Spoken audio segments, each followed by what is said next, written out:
Senior women, are you interested in wearing wigs? Shh. Come with me. Let's get into the ABCs of wigs for us baby boomers. I'm going to go over the caps and things that I use. So for those of you that are into wigs, hasta la bye-bye. I'll see you perhaps in my next wig review. But for those of you that are new to wigs, particularly seniors, but also for you young women that may be going through some kind of treatment, medical treatment, and you have loss of hair, let me give you confidence that indulging in this world of wigs and toppers and all kinds of fun things is so exciting. I had lost most of my hair due to the loss of a loved one. I had what they call alopecia areata. It did all grow back, and I share with you the red light therapy and the various serums that I used, but it did grow back, no more patches, but it's very, very thin. And I so fell in love with all this fashion because my hair naturally is quite dark with gray streaks, and I found that I like red, blondes, not platinum yet, but I found that it's so much fun to dress up and have such girly fun. But let's get into some of the very, very first things that you, as a first-time person in considering a wig, need to understand. First of all, they do have human hair wigs, but the synthetic wigs of today are so much easier to keep and to care for, and you can really have fun with all kinds of styles and color. But what's most important is to understand the cap that you're going to be placing on your scalp prior to putting on your wig. If you have literally no hair, that you've lost your hair, then what I found is most helpful for women in that situation is to wear these types of caps that you can easily purchase either on Amazon or also in any of your wig companies. But it's so soft. It's such a soft material that protects your scalp from the itching that sometimes when you wear wigs, particularly wigs when the caps are machine stitched, and I'll go into the details of those. If they're machine stitched, it can be a little scratchy and irritating. So you need that buffer. And those particular caps that have that little bit of a soft material are outstanding. Then for those of you that may have a lot of hair that you want to kind of pull back and keep all together, they have these kind of stretchable caps like this right here, which work very fine. I've tried that. I find that I do need to put a little bobby pin here or there to kind of keep it on, but it's still, to me, I think because my hair is so thin, it tends to still slip just a hair. Then the actual wig companies, when you order a wig, a lot of times they'll send a little nylon type of a cap in the package with you that you may find that you want to use. To me, it's very similar to the previous one in that it still slowly, for me personally, tends to slip off my head.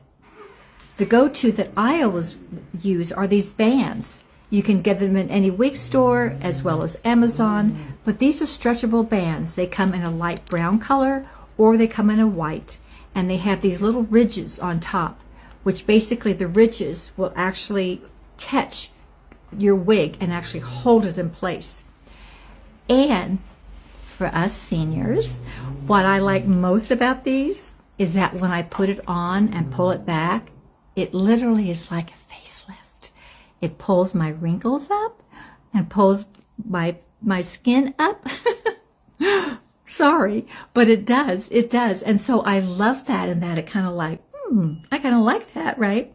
But more importantly is that when I put my wig on, it's tight. I do a lot of international travel, and I have got to have that wig on all day. Could go on 17, sometimes 18 hours.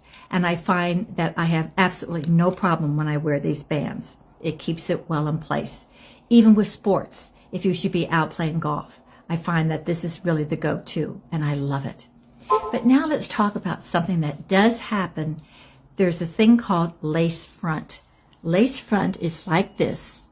There's a little bit of lace up here at the crown, and different manufacturers, sometimes it may go all the way down to the side, and you have these little lapels on the side where you actually want to always make sure that it lines up with the side right above your earlobe. But the lace front, as you can see, they actually have fibers coming out of the lace front, which makes it look all the more natural. Now, some wig companies don't sell with a lace front. And I can probably understand why, because after many uses, this lace front is going to kind of flip just a hair, and it's not going to look natural. So you really need to do something about it. And I have a glue called Body It Stays. Get this on Amazon, but I always use a little bit of glue on my forehead prior to putting on my wig. And then when I put it on, I just press it down, and it actually stays in place all day. It really, really does. And at night, a little dab of water, it immediately lifts up. But that's the only negative about these lace fronts, is that that lace part, after multiple wearing of your wig, tends to lift. Also, they have a thing called monofilament, which is basically meaning that you can actually part your hair anywhere. For those of us baby boomers, remember the 1960s and 70s, generally there was just one part, and that was it. You just had to deal with it. But today, these wigs are so beautifully made that you can actually part your hair in any area on this monofilament part. Now for what I have evolved to. It's taken about a year. But as far as the way the wig is made, the cap inside can vary. It's called either 100% hand-stitched cap, and it will look like this. Let me show you. 100% hand-capped. There's that monofilament top. Here's the lace front. And they always have these Velcro on either side.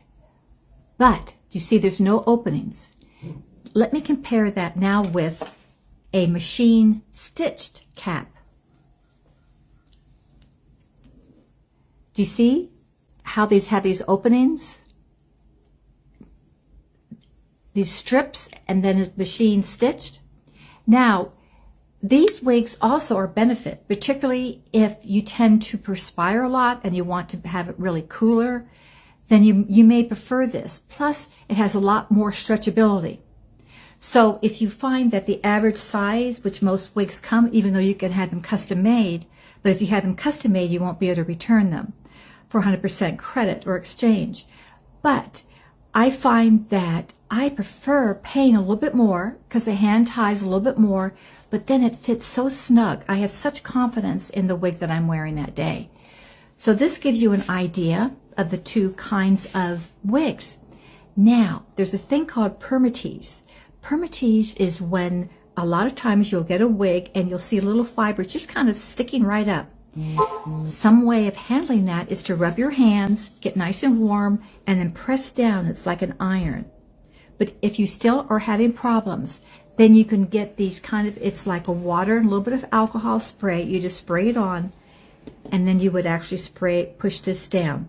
This particular product, however, is from Godiva Secret Wigs. Is the one that I got this from. I have only seen it there. I have not actually seen this one on Amazon. But this puts down your permatease. So there you go. You now understand the difference. You understand the caps. Now I hope that you'll stay with me when I go through my wig review and share with you my own personal journey through this wonderful world of discovery, of making a more beautiful and graceful you. Have a great day.